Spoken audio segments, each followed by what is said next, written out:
Segunda jornada de este seminario, Muerte y Resurrección de Jesús, que estamos realizando entre Museo Maná y Librería Maranata.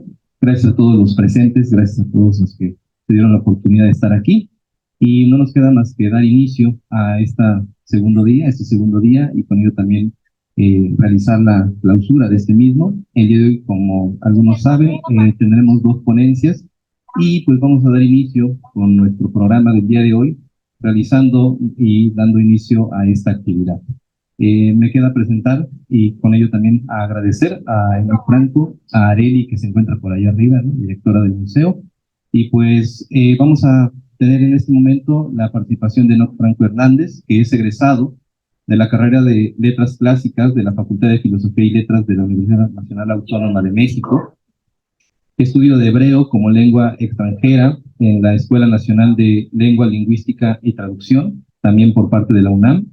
Profesor de hebreo y de otras materias de análisis literario de los libros del Antiguo Testamento en Maná, Museo de las Sagradas Escrituras, y también profesor de hebreo en otras instituciones como el Seminario Teológico Bautista de México, en el Instituto Marquesa y en el Seminario Bíblico Teológico de México.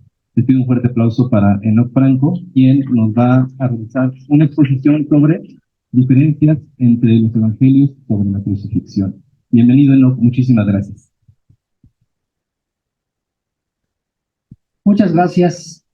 Agradecemos ampliamente a la Librería Maranata que nos abre este espacio en este seminario que, cercano a estas fechas, creo que puede aportar mucho para la reflexión de los creyentes y de los no creyentes, de todos aquellos que bajo la cultura occidental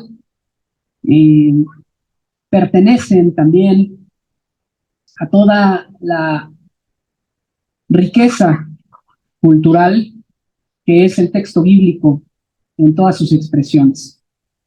Y hablar precisamente de un tema como la muerte y la resurrección, específicamente, y aunque sea delimitado hablar sobre la muerte de Jesús de Nazaret, nos llevaría al menos aquí las próximas 50 horas, de las que Maranata solo nos ha prestado 7, así que gracias por la permanencia en este lugar. Y sería el esfuerzo tan grande como una obra como la que tenemos por allá y podemos observar, con el título La muerte del Mesías, de un especialista reconocido biblista llamado Raymond Brown, que fue precisamente también editor y director de un amplio comentario, el Comentario San Jerónimo. Tal vez algunos lo conozcan, en la editorial Cristiandad, y muchos otros trabajos, introducciones al Nuevo Testamento, y en este comentario en específico son 2 tomos amplios que abarcan únicamente los capítulos acerca de la muerte del Mesías, así lo tituló. Así que no podríamos estar aquí tanto tiempo para poder hacer un comentario tan amplio como el de Raymond Brown, y mucho menos ser así especialistas como él lo fue. Así que no les prometo mucho, pero lo que podamos aportar, ¿verdad?, será de mucho gusto para nosotros como museo, Eh, ese tránsito que es siempre intercambiar ideas en torno a la materia bíblica. La escena de la crucifixión de Jesús jamás estará desprovista de cierto número de elementos que la configuran como un amplio cuadro de imágenes definidas y concretas. Tanto en la iconografía como en el actual arte escénico, el relato de la pasión suscita el impulso por reflejar con precisión los textos evangélicos. Habrá que preguntarnos, ¿hasta dónde es posible esta empresa? El arte es fundamental en la historia de la humanidad, ya sea en todas sus expresiones, ya sea el arte escénica, el arte pictórica, ¿verdad? Ya sea el arte musical, ya sea el arte literario. Y precisamente ha tenido en todas estas expresiones la escena de la pasión, pues un sinfín de interpretaciones a lo largo de la historia, y todas ellas hacen un esfuerzo por leer, por interpretar, por traducir, por expresar, por explicar los pasajes que conciernen precisamente a la muerte de Jesús de Nazaret. Por ejemplo, las producciones cinematográficas que han sido alabadas por seguir de cerca el texto, llegado el momento de la crucifixión, no pueden sino ofrecer una escena continuada que inevitablemente reconstruye detalles que los textos bíblicos, en el mejor de los casos, apenas insinúan. Tales detalles han estado presentes en la tradición cristiana desde muy temprano y han ayudado al creyente a asimilar lo que históricamente es más bien parco.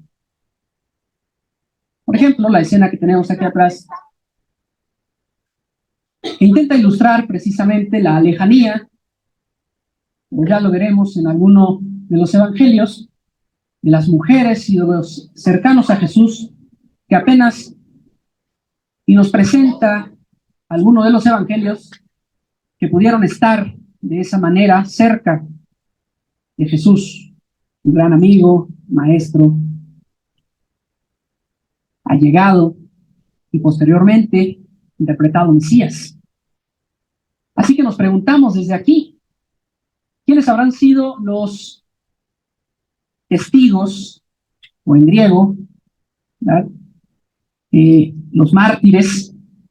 ¿Quiénes habrán sido los testigos? Eso es lo que significa mártires, que habrán acompañado a Jesús o que habrán posteriormente descrito estas escenas, y mucho más cuando llegamos a los momentos en los que escuchamos la voz de Jesús según los evangelios.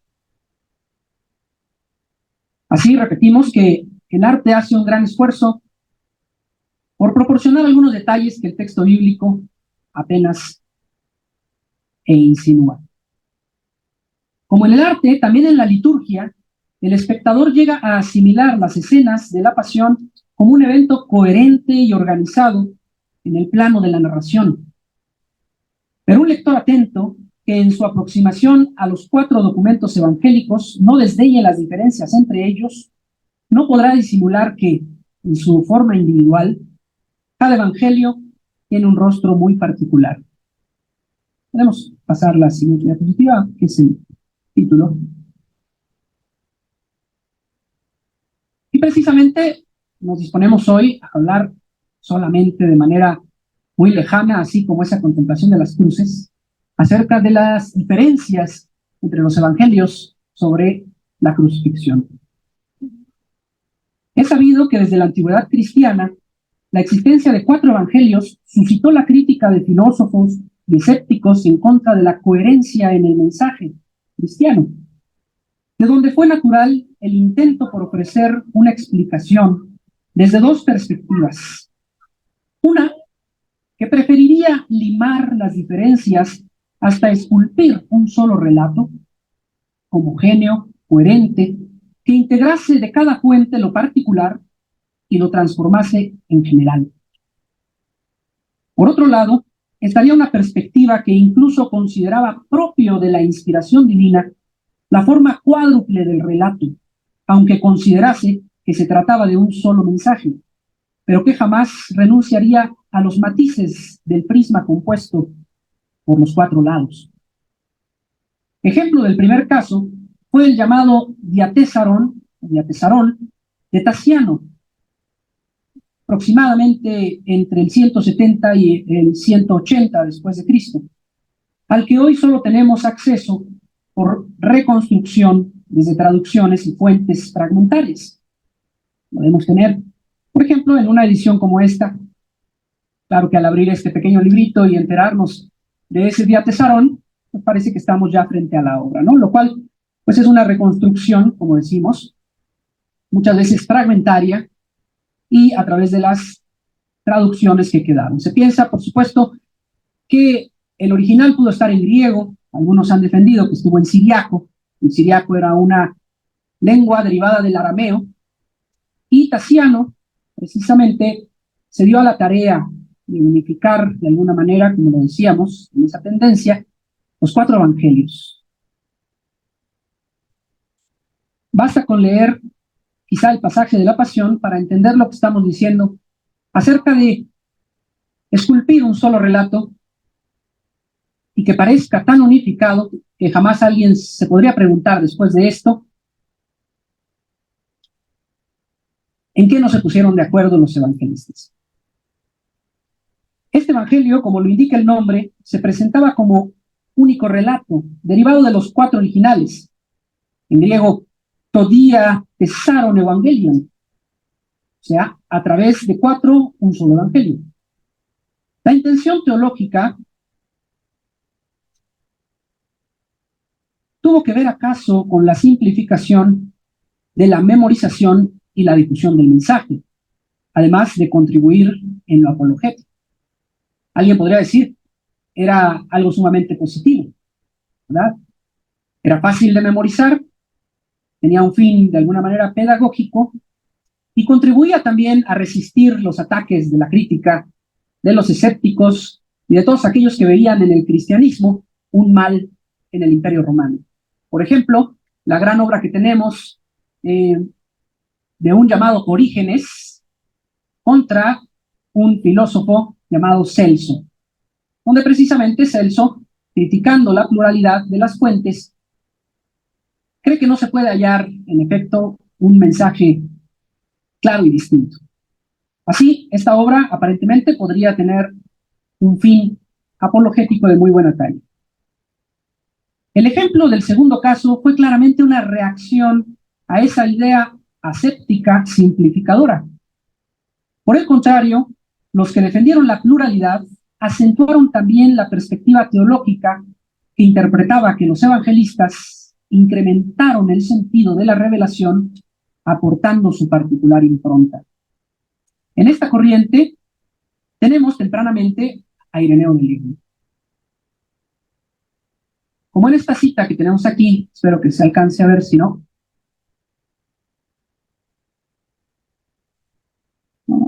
Bueno, dice, cito a Ireneo de León en su libro Adversus Hereses, que significa en contra de los herejes, y que dice, los evangelios no pueden ser ni menos ni más de cuatro, porque son cuatro las regiones del mundo en que habitamos y cuatro los principales vientos de la tierra, y la iglesia ha sido diseminada sobre toda la tierra. El Verbo nos ha dado a nosotros un evangelio en cuatro formas, compenetrado de un solo espíritu. De este mismo pasaje, un poco más adelante, ha salido la clásica asociación del número de evangelistas con el número de seres vivientes descritos en el Apocalipsis, en el capítulo 4, versículo 7, que ya evocaba también antiguamente la figura de Ezequiel con los seres vivientes en el capítulo 1, del 5 al 14. Y así también estas figuras de los seres vivientes se volvían pintorescas representaciones. Un león, un becerro, un hombre, un águila. También así en autores como San Agustín, Cedulio, Gregorio Magno, pero no siempre con el mismo orden de atribución de la imagen. Podemos encontrar también esta asociación de los seres vivientes con los evangelistas. Fue San Jerónimo quien fijó la más común asociación de símbolos de esos seres con las características literarias de los evangelios.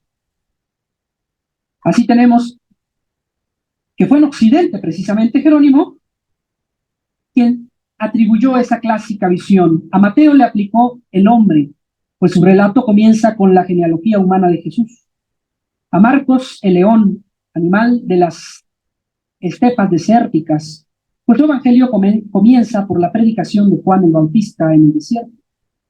A Lucas, el toro, el animal de los sacrificios, dado que su evangelio comienza con la evocación del sacerdote Zacarías, oficiando en el templo de Jerusalén.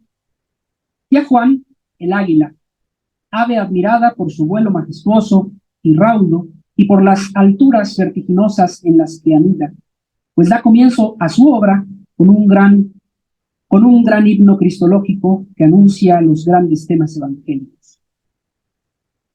Así tendríamos también, por ejemplo, a Juvenco, ¿verdad? Juvenco que imitó a través del verso hexámetro, el verso de Virgilio, imitó los evangelios haciendo toda una épica evangélica. Imagínense en la poesía latina imitar con versos hexámetros los 4 evangelios. Y en efecto, así comienza también sus evangelios con estas figuras, aunque se dice que esa introducción probablemente es un agregado más tardío, que se atribuyó a Juvenco, porque precisamente Juvenco ya había intentado hacer en poesía algo similar. San Agustín, por su parte, ya había enfrentado la complejidad exegética del testimonio cuadriforme e intentó una solución para explicar sus relaciones y tensiones en su obra titulada De Consensu Evangelistarum, que quiere decir algo así como el consenso de los evangelios, ¿verdad? O la concordia o la armonización de los evangelios. Y dice de esta manera Agustín en esta siguiente diapositiva. Es tradición que de los cuatro, solo Mateo escribió en lengua hebrea. Los demás lo hicieron en griego, y aunque parezca que cada cual mantuvo en cierto orden propio en el relato, no se advierte que cada uno de ellos haya querido escribir como desentendiéndose de lo escrito por su predecesor, o que haya omitido por ignorancia lo referido por otro. Al contrario, según la inspiración personal recibida, hizo de su trabajo una aportación no superflua. Se entiende que Agustín deducía que el orden canónico que él conocía y afirmaba era también el orden cronológico en la redacción de cada evangelio. Y por ello, a partir de Marcos, habría que entender que todos conocieron la obra de su predecesor. Dice nuevamente Agustín, nuestra siguiente diapositiva, después de que habla de Mateo. Marcos le siguió como detrás y parece que hace un compendio de él. Lo exclusivamente suyo es muy poco. Solo con Juan no tiene nada en común. En pocas cosas coincide solo con Lucas, mientras que con Mateo coinciden muchísimas, ya sea con él solo, ya también con los otros, y en muchas de ellas casi en el mismo tenor verbal. Por su parte, Lucas aparece más ocupado con la estirpe y función sacerdotal del Señor. Es decir, que la visión aguda de de San Agustín, la visión literaria aguda de San Agustín ya se había percatado de las grandes diferencias literarias entre los evangelios. Por supuesto que, bajo la visión de Agustín, como lo dijimos, no cometían ningún pecado, puesto que se conocían unos a otros, sobre todo después de Mateo, en el orden canónico en el que hoy los tendríamos. Sin embargo, hoy conocemos listas y códices en los que no necesariamente desde la antigüedad y antes de Agustín se siguió este orden canónico para los evangelios. Incluso hay otros órdenes, empezando, por ejemplo, por Lucas.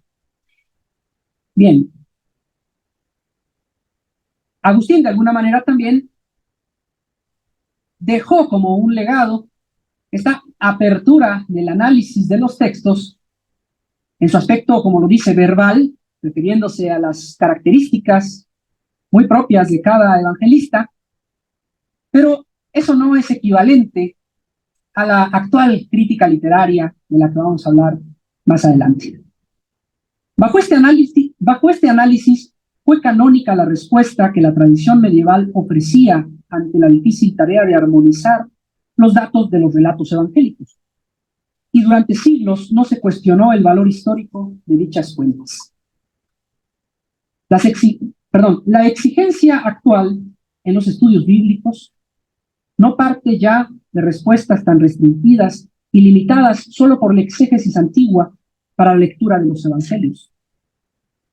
Las revoluciones culturales, intelectuales y científicas a partir del siglo XVIII han transformado radicalmente la aproximación a estas fuentes neotestamentarias. En realidad, desde el humanismo y la reforma en el siglo XVI, el retorno a las lenguas originales, el renacimiento de la filología bíblica inspirada por Jerónimo, fueron el precedente de los métodos histórico-críticos, es decir, una metodología para el análisis literario en clave diacrónica aplicados a la Biblia. Tal vez podríamos hacer una pequeña encuesta y sería muy interesante, como también a veces en clase nos preguntan, ¿qué tantos conocemos los métodos histórico-críticos? Curiosamente, los métodos histórico-críticos tienen ya al menos unos 2 siglos y medio, si no es que más, de ser aplicados a los textos bíblicos, y a veces uno se lleva la sorpresa de que son en realidad poco conocidos por los lectores más asiduos de la Biblia, que se pretendería serían los creyentes. Los métodos histórico-críticos vinieron a dar un vuelco en realidad en la apreciación de las fuentes literarias no testamentarias. Ahora, los métodos histórico-críticos no solo nacen en relación con la Biblia, sino que en realidad son métodos que se aplicaron junto con la filología a otro tipo de literatura, religiosa y no religiosa. Bueno, religiosa difícilmente a veces, pero no religiosa con mucha mayor libertad. Es sintomático que junto al pensamiento ilustrado del siglo XVIII hayan aparecido las tesis más desafiantes para toda la tradición cristiana medieval. Una vez que el rechazo por lo irracional dejara desprovisto al simple argumento de autoridad en sus aseveraciones dogmáticas y la reivindicación de la razón postular el cuestionamiento de los principios históricos de las fuentes evangélicas.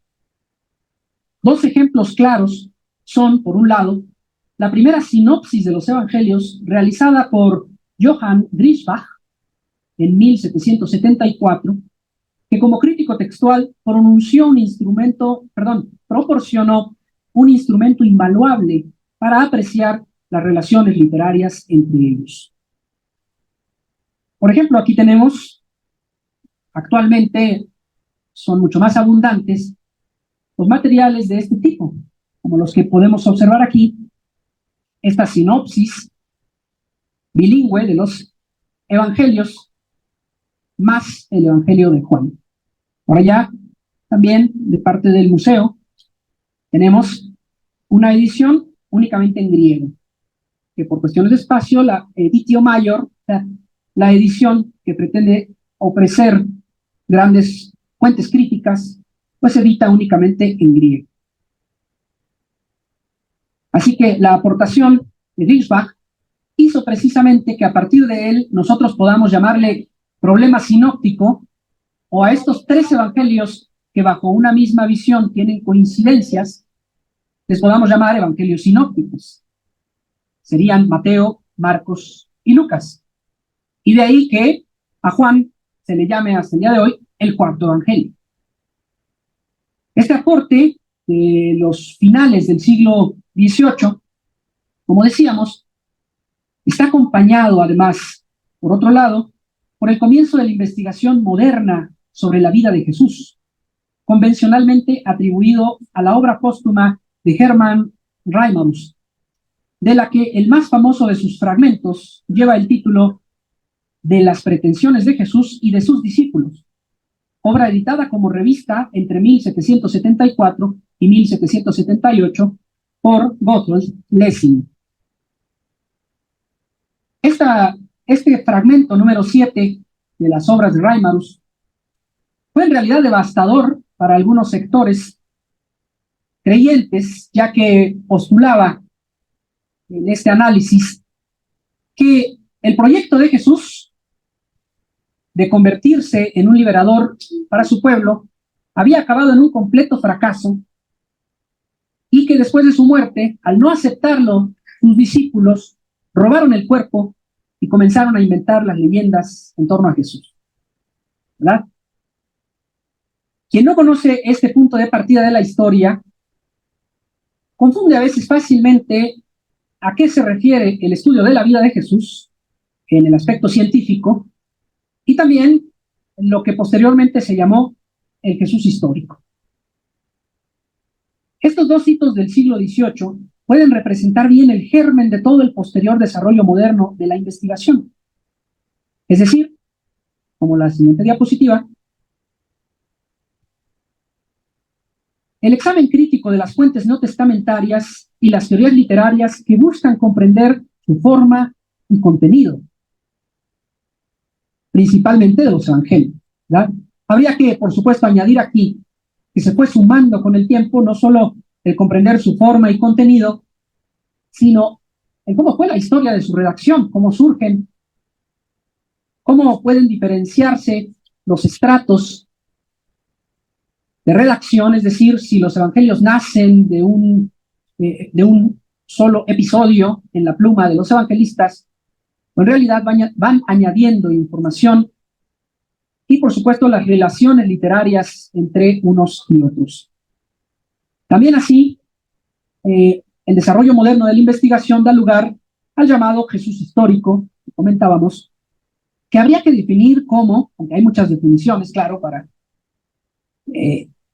este gran lugar común de la investigación, habría que definir como los resultados de las diversas propuestas metodológicas de la disciplina histórica que tienen por objeto a Jesús de Nazaret.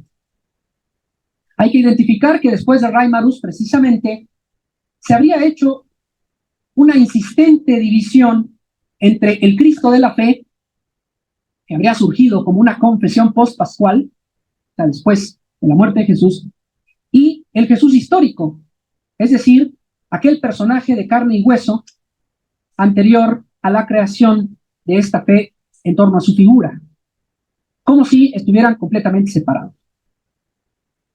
No tendríamos aquí el tiempo, por supuesto, tendríamos que hacer un seminario completo para tal vez hacer algunos pequeños apuntes y también una pequeña aproximación a toda esta cuestión que sigue siendo tan polémica y debatida, que no solo es del interés de los creyentes, sino también a veces, y a veces parece mucho más, de los no creyentes. Así podemos verlo, por ejemplo, en la siguiente diapositiva, solo como muestra, una pequeña tabla, pero que me parece que no se alcanza a ver tan clara, ¿verdad? Y no, pues casi no se alcanza a ver muy bien. Pero bueno, tendríamos, si después podemos tal vez por ahí compartirla, tendríamos, por un lado, a los autores que van generando escuela, y piensan, muchísimas gracias, así se ve mucho mejor.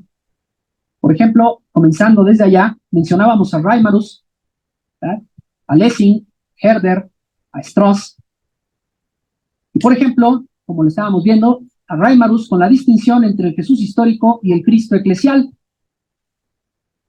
La teoría del engaño consciente explica la discrepancia, es decir, para Reimarus habría sido un engaño piadoso de los discípulos. Jesús interpretado con el contexto judío después, con Strauss, ¿verdad?, al que también habría que añadir muchos otros autores que pusieron después, autores judíos. Hay un despertar después de la Segunda Guerra Mundial también del interés, bueno, esto estoy yendo hasta la Segunda Guerra Mundial, ¿verdad?, pero de parte de los judíos hay un interés también por el estudio de Jesús como un judío del siglo I. La teoría del mito, la tradición jesuática, especialmente en Juan, tiene un claro ingrediente mítico.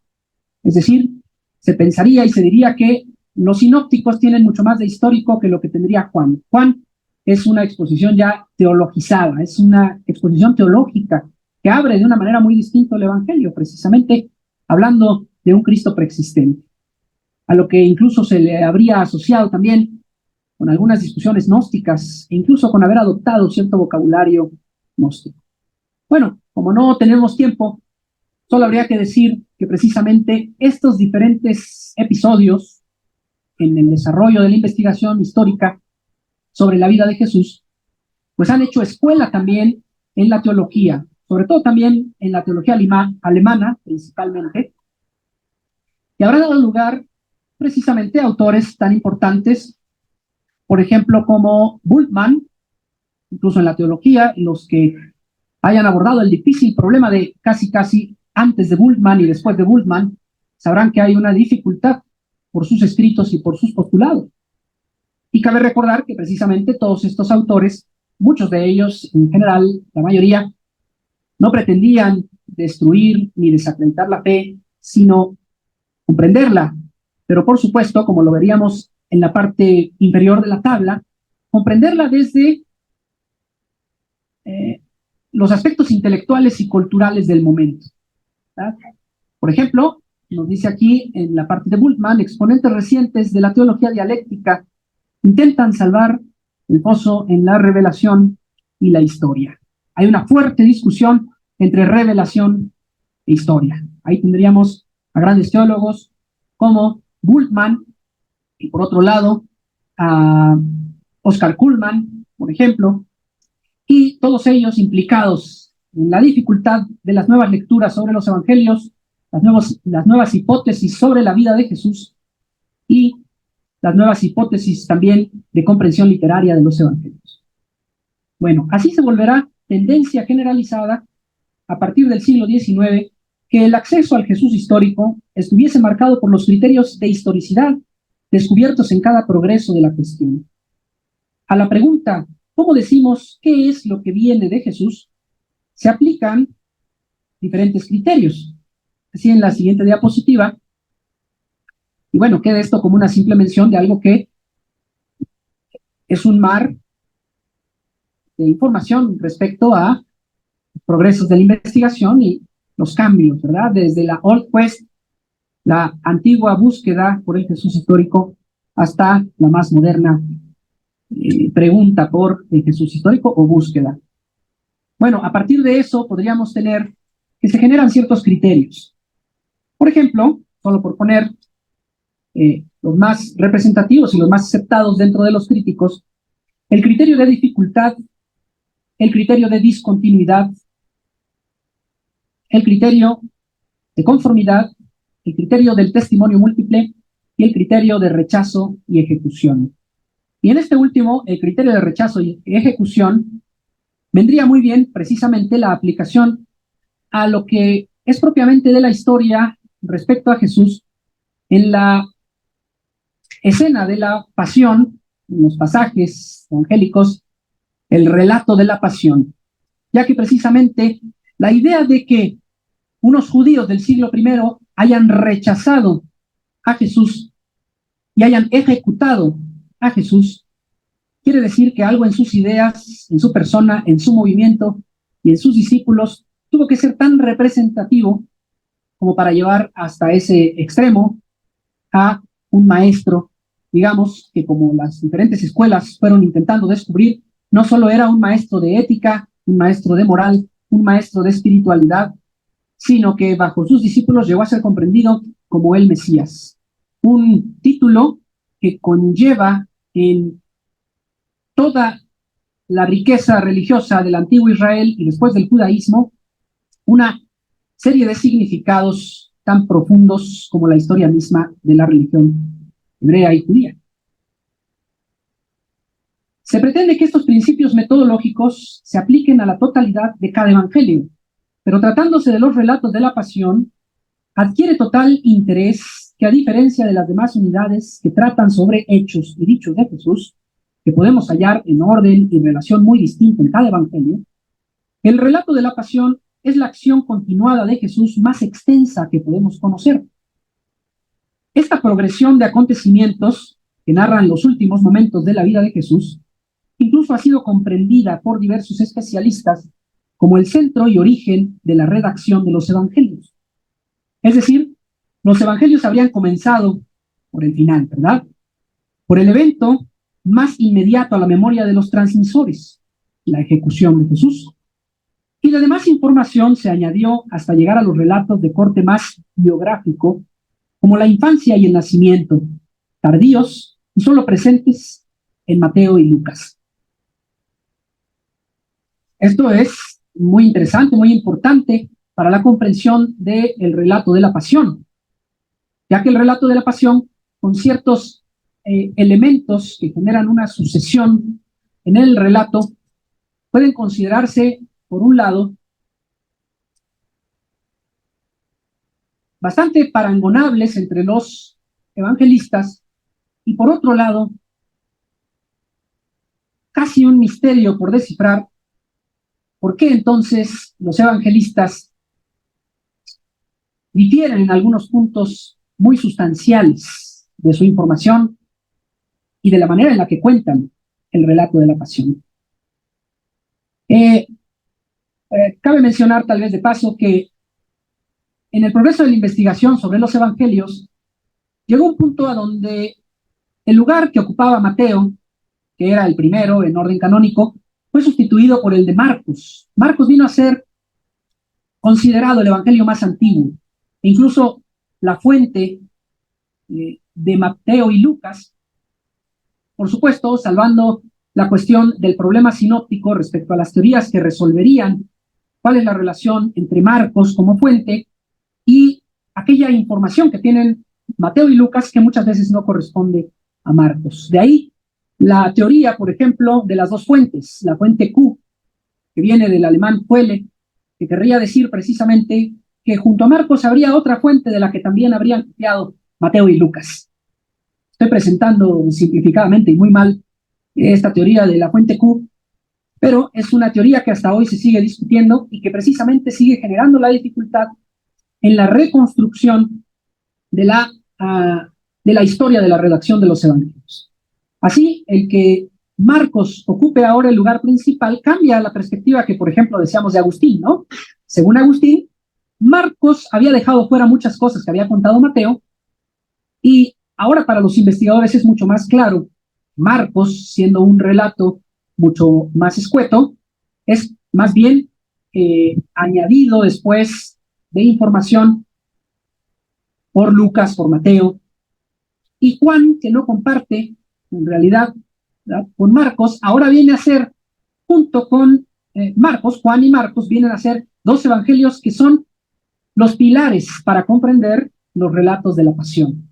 Vean qué interesante, como si Juan, que en algún momento en la escuela de Jesús histórico se consideró poco histórico, hoy viene a ser uno de los evangelios que proporciona datos que de una u otra manera vienen a ofrecer una seguridad histórica que los otros evangelios no tienen. Entonces, esto en la investigación es muy interesante.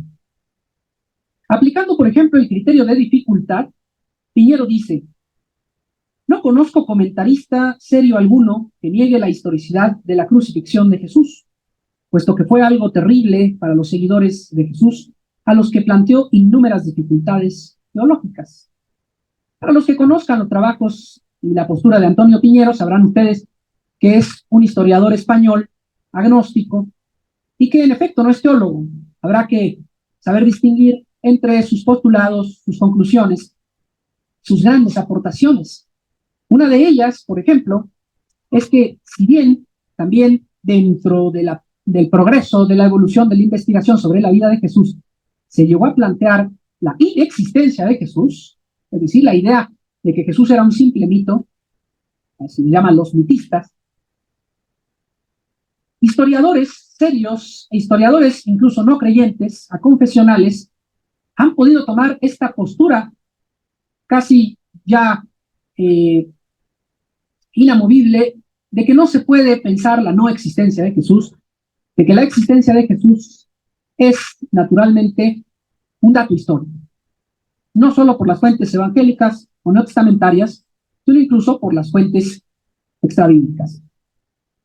Otro autor reconocido en la historia de la investigación, aunque enfocado en el juicio a Jesús, afirma, bueno, aquí les traje un libro nada más, ¿verdad? Por el interés de Antonio Piñero, y como digo, bueno, estará para el juicio y el análisis crítico de sus postulados, por supuesto, ya que ha sido también un gran editor también de textos muy importantes, como una gran biblioteca de apócrifos del Antiguo Testamento, ¿verdad? De la editorial Cristiandad, los apócrifos del Antiguo Testamento. Piñero ha participado en esa edición y muchas otras ediciones importantes de textos antiguos. Bueno, el otro gran especialista, Raymond Brown, que ya lo habíamos mencionado, dice, no, perdón, me estoy saltando. Vamos primero con uno de los importantes autores que trabajó el tema del juicio de Jesús, que se llamó Paul Winter, y que escribió un libro llamado así, El proceso a Jesús. Y afirma que Jesús murió crucificado y que la cruz llevaba una inscripción explicando la causa de su condena, es el único dato sólido y cierto que debería ser el punto de partida de cualquier investigación histórica de las versiones evangélicas de su juicio. Para Piñero, también está claro que cualquier teoría que pretenda afirmar que Jesús no murió solo son pura fantasía sin sustento histórico. Y añade a continuación, y cito, pero como ocurre otras veces, esto no significa que todo lo que los evangelistas afirman sobre la muerte de Jesús pase el filtro de los criterios para probar la historicidad. Así que en los relatos sobre la crucifixión, como es válido para todo el demás evangelio, no nos encontramos ante la sola y desnuda descripción de los acontecimientos, como si los redactores hubieran solo echado mano de una simple crónica o de un registro historiográfico con la intención de completar una biografía. No hay que olvidar que si bien los evangelios tienen elementos propios de estos géneros, no son una composición que corresponda únicamente a uno de ellos. De hecho, la complejidad literaria de estos radica en la peculiar forma de revestir los acontecimientos descritos, cumpliendo muchas veces una función pedagógica, edificante y explicativa para las comunidades que habían adquirido una convicción religiosa con base en lo sucedido. Por eso, los elementos dispares que pudieron considerar los evangelistas como necesarios para su relato, los convierten en verdaderos autores de una forma muy especial de mensaje en clave hermenéutica.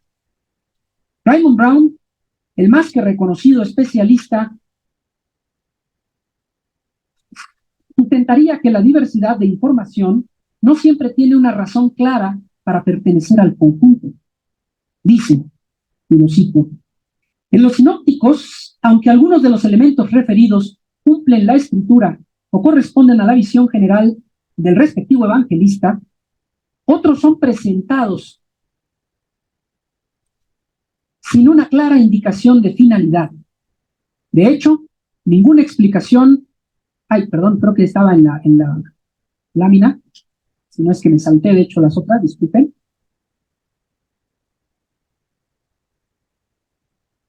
Más adelante. No, adelante.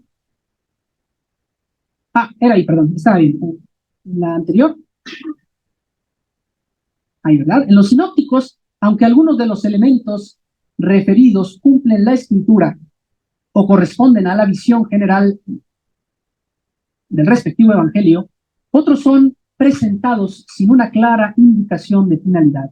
De hecho, ninguna explicación única justifica la presencia de todos los elementos, y los diferentes evangelios podrán haber efectuado sus inclusiones por razones diferentes.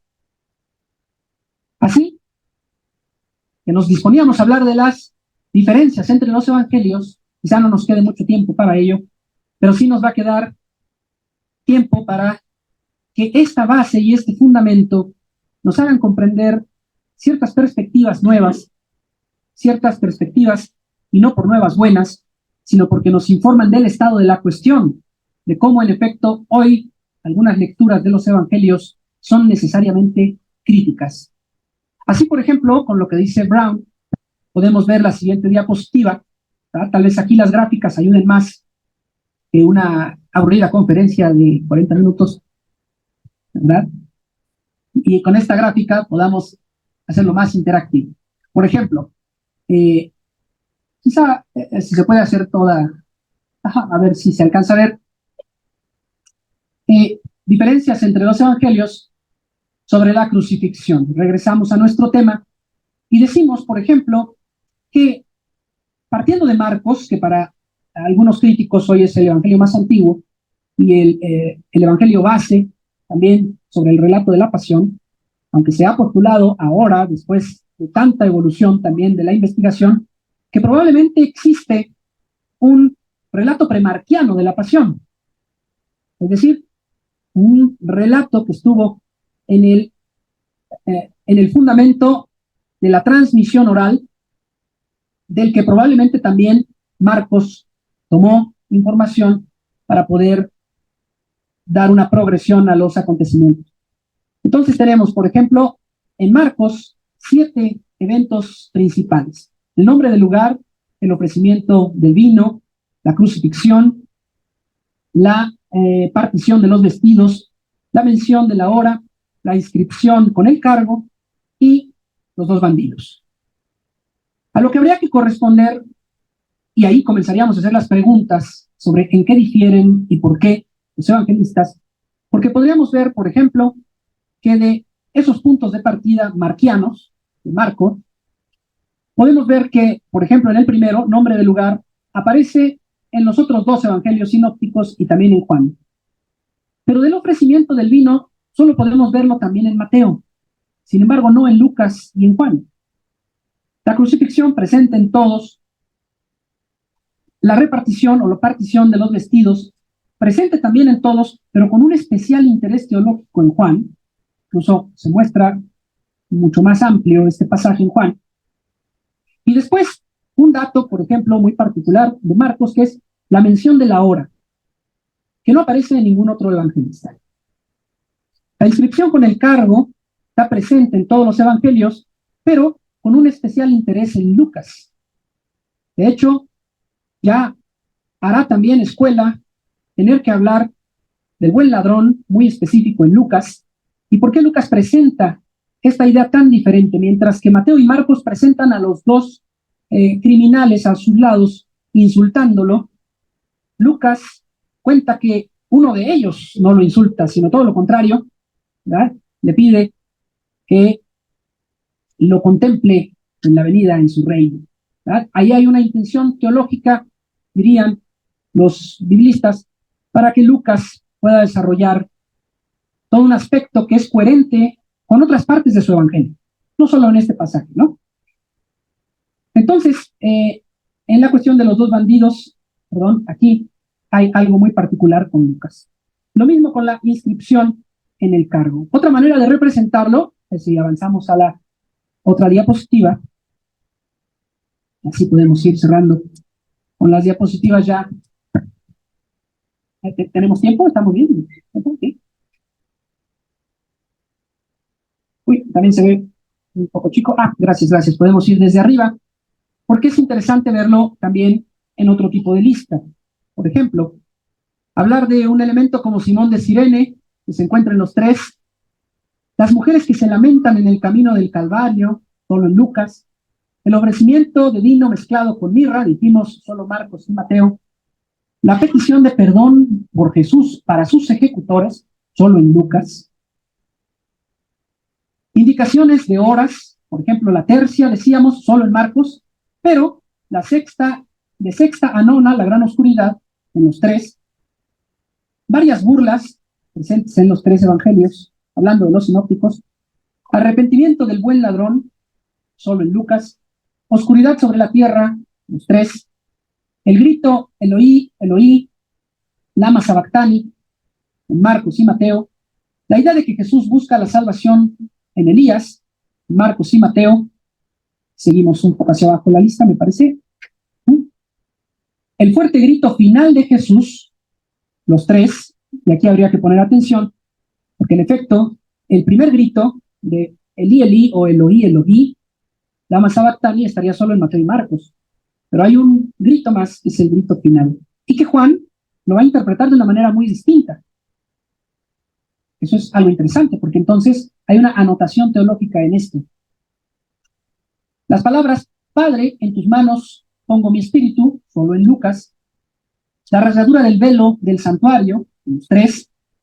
El temblor de tierra y las tumbas que se abren, solo en Mateo. Dato interesantísimo, porque Mateo, en el capítulo 52, precisamente, pues presenta ahí casi una escena de terror, ¿verdad? Al estilo Michael Jackson, donde van a la ciudad de Jerusalén, ¿verdad? Los que salen de las tumbas, aunque dice que por supuesto son santos, ¿verdad? Y en ningún otro lugar encontramos esta tradición, es una tradición puramente mateana. ¿De dónde habrá tomado esa tradición? ¿Qué habrá significado esa tradición? ¿Verdad? Tiene un fuerte sentido escatológico. Por supuesto que esto, frente a los criterios de historicidad, puede generar una gran dificultad, ¿verdad? Sobre todo porque no está en el testimonio múltiple. Cuando hablamos de testimonio múltiple, nos referimos precisamente a que esté presente en diferentes fuentes. Aquí solo aparece en Mateo. Nos preguntamos entonces de dónde lo sacó, con qué finalidad y por qué le pareció bien dejarlo ahí. La pregunta de Pilato para asegurarse de la muerte de Jesús, Marcos. La envoltura del cadáver, en los 3. La compra de especias por las mujeres, en Lucas. Así, podríamos tal vez ayudarnos con otro tipo de gráfica, otro tipo de tabla en la siguiente diapositiva.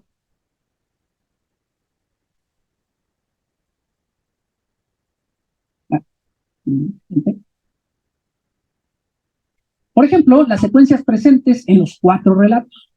¿tá? Aquí se vería mucho más reducida.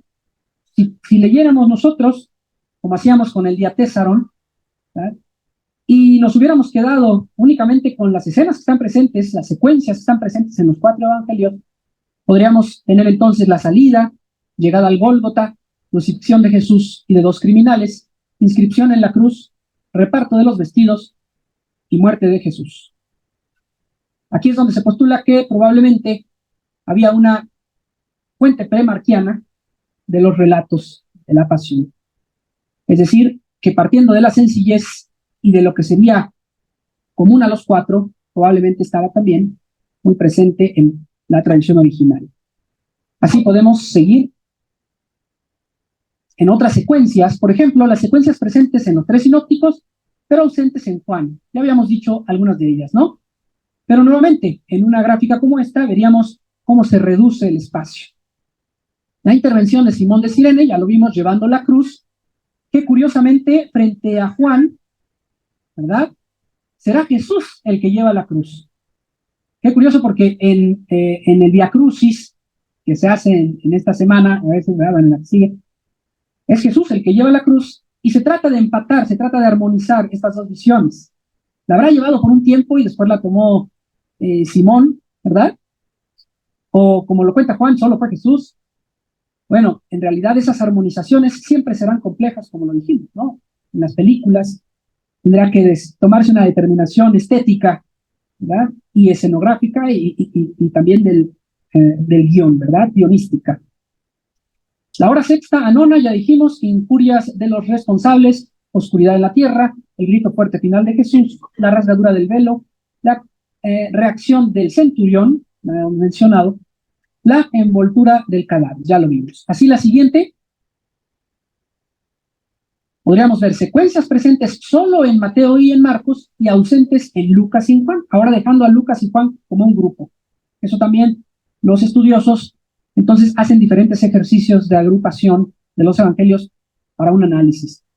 Por ejemplo, la prueba del vino solo está en Mateo y en Marcos, que no es lo mismo que el ofrecimiento del vinagre o la burla a través de ofrecer vinagre. Estará asociado, por supuesto, también a pasajes veterotestamentarios, ¿verdad? Lugares del Antiguo Testamento que hacen teología.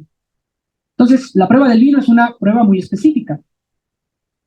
Injurias de los transeúntes que recuerdan la palabra contra el templo, también solo en Mateo y Marcos, ¿no? El grito de Jesús, ya dijimos, las burlas a propósito de Elías, no, deja, vamos a ver si viene Elías, ¿verdad? Nombre de las mujeres, en Juan solo coincide Magdalena, en Mateo y Marcos coinciden los nombres de las mujeres, o llama la atención que se proporcionen además nombres específicos de mujeres. Muy bien, la siguiente. Las secuencias presentes en un solo texto evangélico, de las que algunos no tienen ninguna correspondencia, en los otros 3 evangelios. Por ejemplo, esto también vuelca nuevamente el interés a ver por qué hay algunas escenas, algunos datos que solo están presentes en un evangelio. Por ejemplo, Jesús y las hijas de Jerusalén, solo en Lucas. Así no se mencionan en los otros evangelios. El perdón de Jesús, solo en Lucas. El interés de Lucas por mostrar un tipo de comportamiento, de conducta de Jesús frente a la muerte. Las injurias citando a la Escritura, Mateo, Jesús y su madre, en Juan, los prodigios cósmicos y las resurrecciones, en Mateo ya lo dijimos, el arrepentimiento de las turbas, solo en Lucas, se dan la vuelta y se van golpeando, ¿verdad? Arrepentidos. El buen ladrón, ya lo dijimos, solo en Lucas.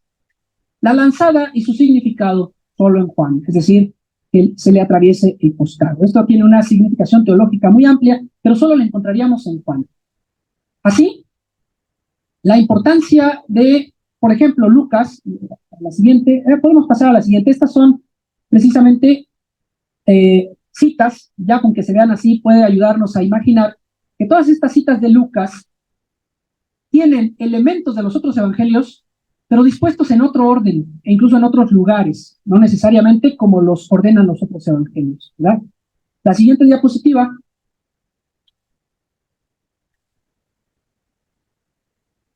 Entonces, es una otra vía de acceso para la reflexión de la pregunta: ¿por qué los evangelistas habrán omitido algunos detalles, habrán elegido sus detalles muy particulares? ¿O por qué en algunos parecerá que incluso omitieron lo de los otros evangelistas, si bien conocían el relato del otro evangelista? Bueno, las razones pueden ser teológicas, pero sobre todo también escriturísticas. Tenemos aquí una pequeña tabla, muy rápido. Podríamos ver todas las citas del Antiguo Testamento en algunas de las escenas más importantes presentes en los evangelios, ¿verdad? Como el castigo de Jerusalén, bebida de la hiel, reparto de los vestidos, cabeceos, o sea, burlas también, grito de Jesús, bebida avinagrada, grito de Jesús, el otro, el segundo, amigos a distancia y la lanzada. Todos estos datos que tienen algún lugar en la escritura y que entonces por eso pudieron ser muy importantes para que los evangelistas los pusieran incluso frente al dato histórico, ¿verdad? Entonces, así en la siguiente diapositiva, podríamos llegar a una de las escenas que en la liturgia parece ser una de las más conmovedoras, precisamente las llamadas 7 palabras, ¿verdad? Todos habrán alguna vez visto las 7 palabras, bueno, escuchado las 7 palabras, y quizá, como decíamos al inicio, en una película que presente esto de manera homogénea, podemos ver cómo a través del tiempo, mientras que Jesús permanece en la cruz,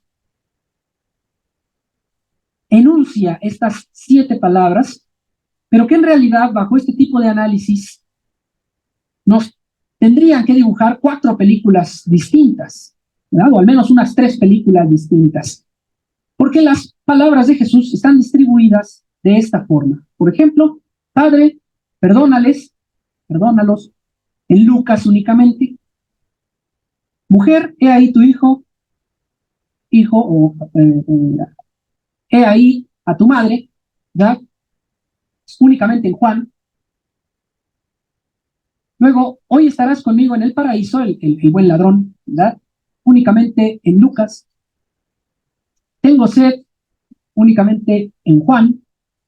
Eloí, Eloí, como habíamos dicho, la cita que comparten Mateo y Marcos.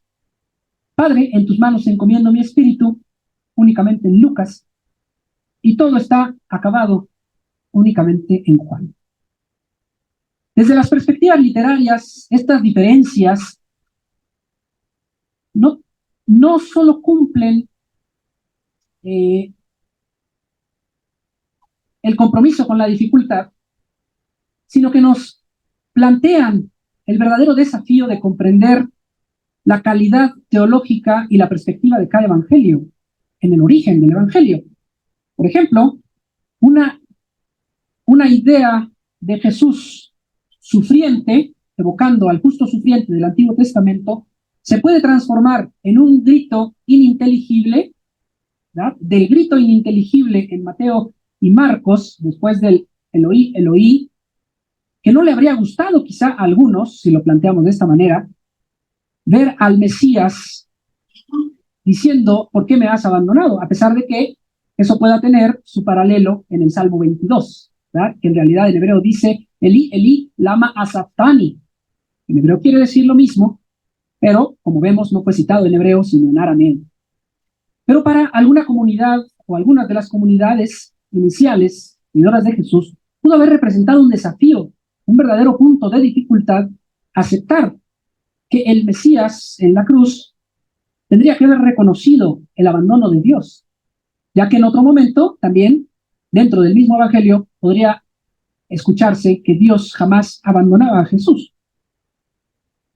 Así, el que Juan diga, todo está consumado, todo está acabado, puede representar una actitud muy diferente ante la muerte. Es decir, un Jesús que ya conoce el destino, un Jesús que, muy parecido a la aceptación de la oración en el Getsemaní, dice, no se haga mi voluntad, sino la tuya. Es decir, habría que hacer diferentes cortes y ejercicios para entender las motivaciones de estos pasajes que difícilmente pueden generar una sola escena. La siguiente diapositiva. Así también, por último, por mencionar algo acerca de la cruz y esa imagen, esa escena y ese símbolo que incluso ha generado toda una teología llamada la teología de la cruz o la teología crucis, ¿verdad? También nos representa una cruz con cierta configuración. Es decir, la cruz que todos conocemos, la cruz inicia, que es esa cruz en forma de T. Y que por algún motivo, gracias a la información del letrero por arriba de Jesús, habría tenido que dar respuesta a que la cruz tenía, por supuesto, un extremo mucho más amplio en donde se pudiera colgar el letrero, ¿verdad? Por eso en esta imagen, si nos regresamos un poquito más, nada más a la imagen que sale solita, unas dos diapositivas, aquí por ejemplo, ¿verdad? Vean lo curioso porque en las otras dos cruces, en esta representación artística, también están ahí las sentencias, ¿verdad? De los otros condenados. Y curiosamente ese espacio entonces parece que los evangelios lo justificarían porque de otra manera no se podría poner ahí, conociendo que en la antigüedad también habría otro tipo de crucifixiones. Podría ser una cruz en forma de X, una cruz en forma de T, en efecto no tendría ningún espacio por arriba, o a veces un simple madero, incluso un madero en donde se empalaba, ¿verdad? La cuestión de la crucifixión se ha convertido en algo tan complejo hoy que los últimos trabajos eruditos acerca de la crucifixión han llegado a postular, y eso hablando de un erudito evangélico alemán llamado Gunnar Samuelson, ha llegado a decir que Jesús no murió en una cruz como la conocemos. Claro que para la prensa sensacionalista habrá sido muy interesante decir Jesús no murió en una cruz y quedarse hasta ahí, ¿verdad? Pero otro teólogo muy reconocido, Ducot, reconoce en la introducción a otro libro muy importante de un teólogo llamado Hughes Cousin, que en efecto la muerte más esperada que se pudo haber tenido de un agitador político como pudo ser señalado Jesús, habría sido la lapidación y habría coincidido con la ley judía de su momento. Es decir, además lo habría hecho similar a otros mártires como Jeremías, por ejemplo, o como Esteban posteriormente. Y era una muerte que relacionaba precisamente esta fuerza del martirio. Lo interesante de esta distinción, hablando de la cruz, sea de cualquiera de las formas que sea, lo que dice Ducot es, habría que pensar tal vez que a Jesús le arrebataron la muerte de un mártir en el sentido más estricto, para colgarlo en un lugar de los indignos. Eso es lo que había que rescatar en el sentido de la cruz, que sea como sea, no era la muerte esperada para un mártir que moriría desde su aclamación de la justicia, sino habría muerto en la representación como criminal. Así, quizá este título también presenta esas diferencias que también nos dejan ver que los evangelistas tampoco copiaron, ¿verdad? No llevaban su libreta todos, porque hoy sabemos que los evangelistas en realidad no fueron testigos oculares.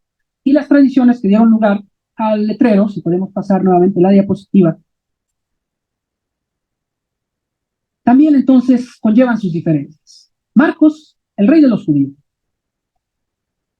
Hay una más. Es Marcos, el rey de los judíos. Mateo, este es Jesús, el rey de los judíos. Lucas, el rey de los judíos, es este. Y Juan, Jesús, el Nazareno, el rey de los judíos. La frase más famosa en las representaciones, porque como sabemos en el Evangelio de Juan, ¿verdad? Pedirán a Pilato que quite eso, y él habrá dicho, lo que se escribió, ¿verdad? Entonces, estas diferencias también nos hacen pensar que aún esta tradición, que puede ser la más firme en el carácter histórico, aún tuvo diferentes prismas, o diferentes lados del prisma, perdón. Y por último, la última, nos vamos, la última diapositiva, llama la atención porque de toda la información que podemos decir, de las diferencias teológicas, de las diferencias literarias, quizá la diferencia y la similitud al mismo tiempo entre los evangelios, la diferencia más representativa sería esta. Llama la atención porque es la más escueta. Llama la atención porque siendo lo más álgido de la pasión, es decir, el momento de la crucifixión, es lo que menos aparece en los evangelios.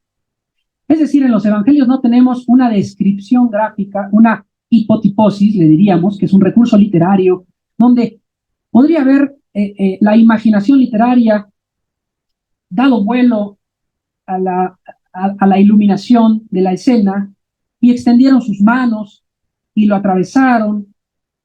Tendríamos que preguntarnos, ¿dónde dice que le atravesaron las manos? O si lo ataron.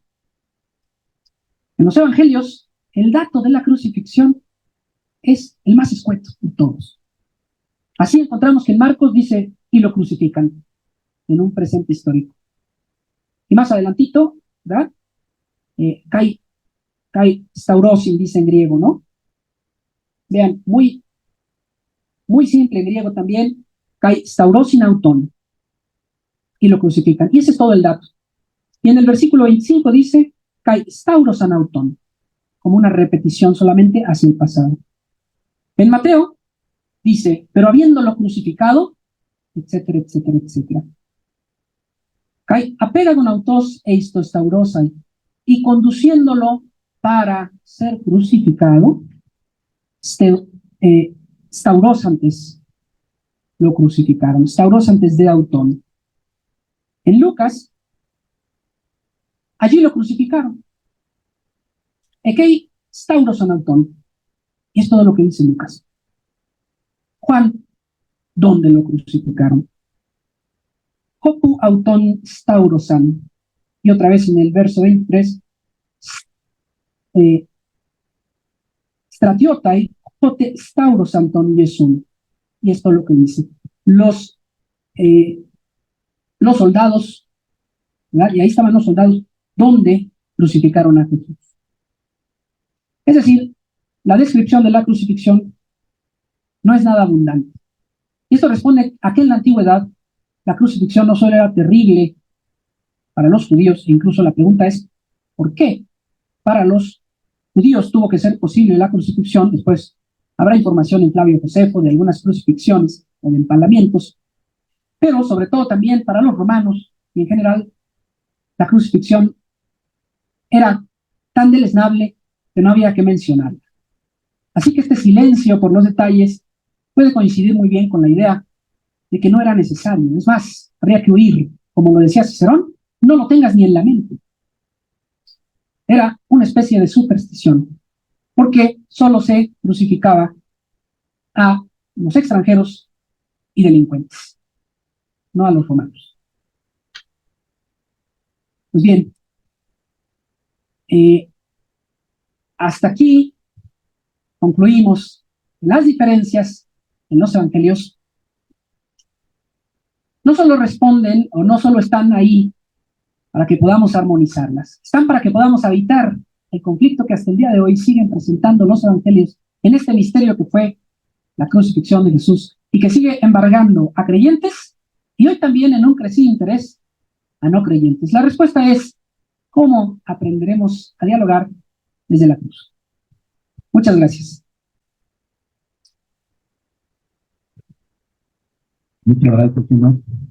Gracias por tu participación. Vamos a aperturar este espacio para poder conversar, generar un diálogo entre nosotros. Quizá por tiempo aperturemos a dos preguntas nada más, dos participaciones. Como en la anterior ocasión, las personas que desean realizar una intervención, una pregunta, levantan la mano y nos dirigimos para allá. Gracias.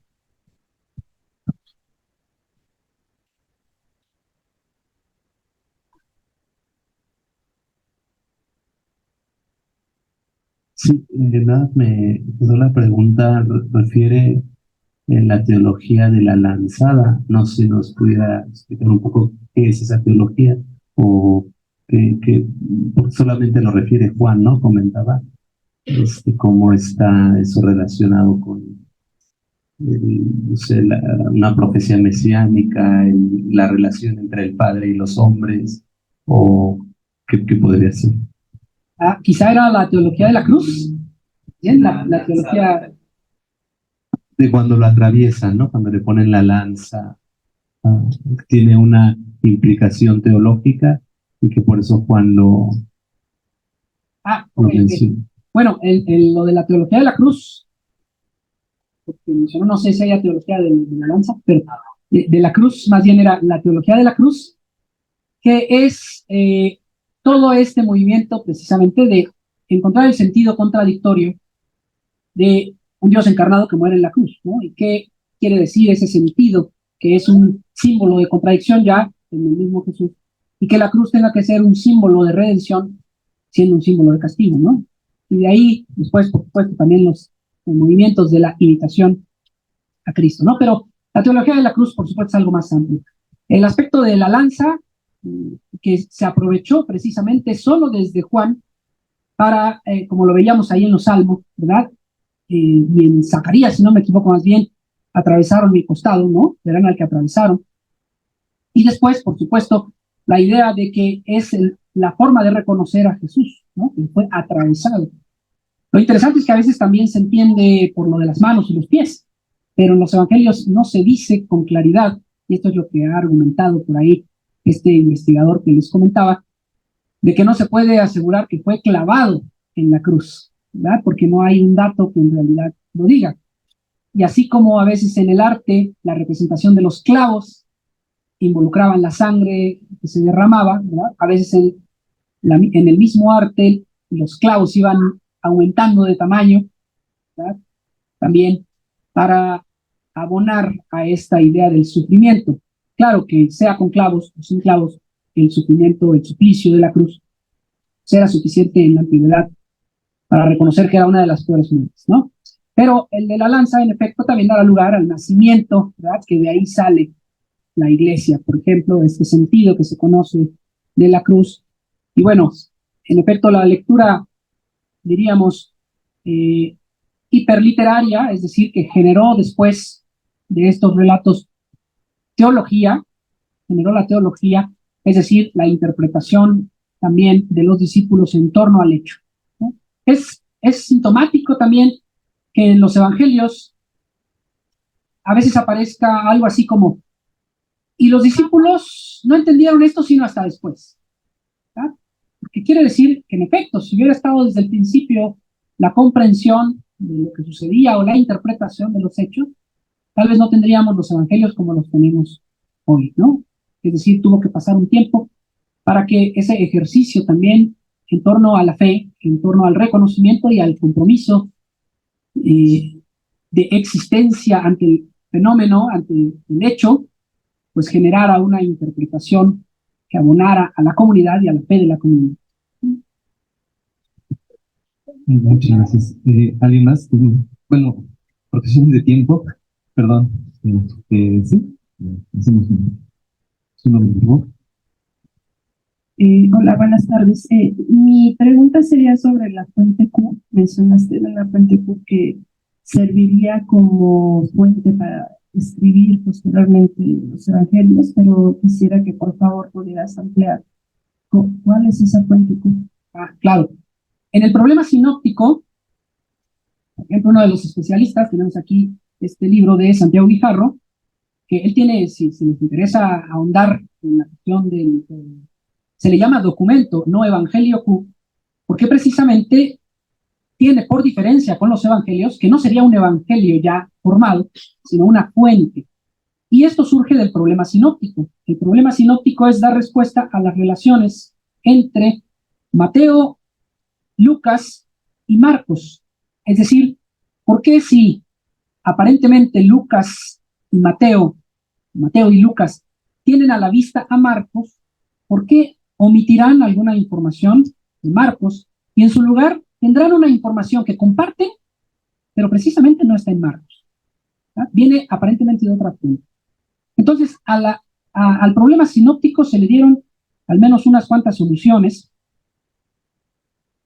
También viene a la pregunta.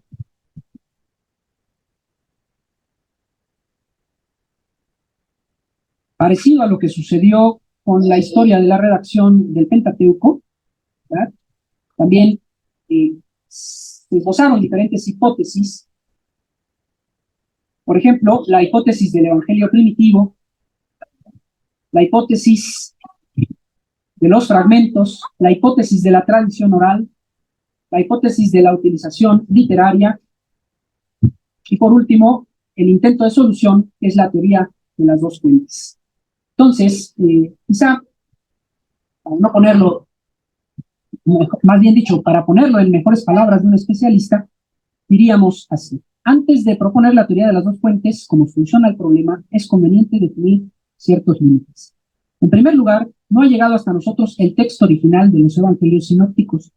Al contrario, también él, en una historia de transmisiones no siempre fieles, podrían haber aparecido coincidencias o divergencias en el texto actual, no originales, producto de corrupción textual. El segundo término, el testimonio de Papías, anterior al 150, la primera noticia que tenemos sobre el origen de Marcos y Mateo, no merece mucha credibilidad desde el punto de vista crítico. En tercer lugar, hay que aceptar un considerable periodo de tiempo en el que el evangelio predicado fuera transmitido en arameo y que, después de traducido al griego, siguiera todavía a nivel oral por algún tiempo. Asimismo, por último, hay que operar con una criteriología segura que decida entre los pasajes paralelos el que se presenta como más antiguo. Una tarea previa, pero imprescindible es, pues, la crítica de las fuentes, que no por necesaria resulta fácil. Estas observaciones preliminares condicionan ciertamente cualquier solución que se proponga. Ahora bien, toda explicación del problema literario que plantean los evangelios sinópticos solo puede partir del texto tal como lo podemos construir hoy. Así, la fuente Q no es un documento que exista, no es que vamos al Museo de los Rollos y vamos a encontrar ahí, o como lo vemos aquí, el fragmento, ¿verdad?, del papiro 52, el papiro Ryland, que se plantea es el más antiguo, ¿no? Bueno, actualmente se ha empezado a poner en juicio esta cuestión, pero de alguna manera este era el fragmento más antiguo que conocemos. El documento Q no es algo así, sino el documento Q es una hipótesis, ¿no? Por eso no le llamamos evangelio. Y es la hipótesis que resolvería precisamente esa dificultad en que Mateo y Lucas comparten una fuente común probable, pero que no puede ser Marcos, mucho menos Juan, ¿no?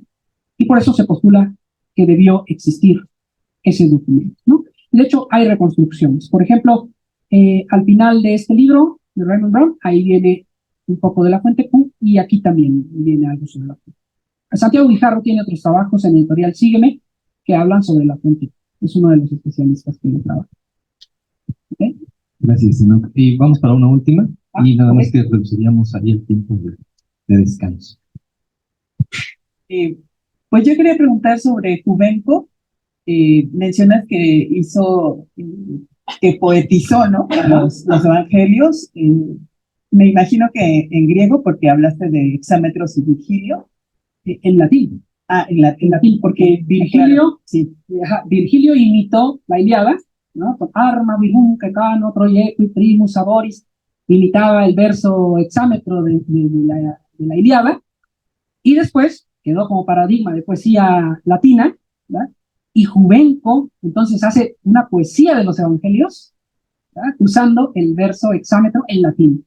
Y dice algo así como, Mateus instituit virtutum tramite mores. Y así se echa toda la historia evangélica, ¿no?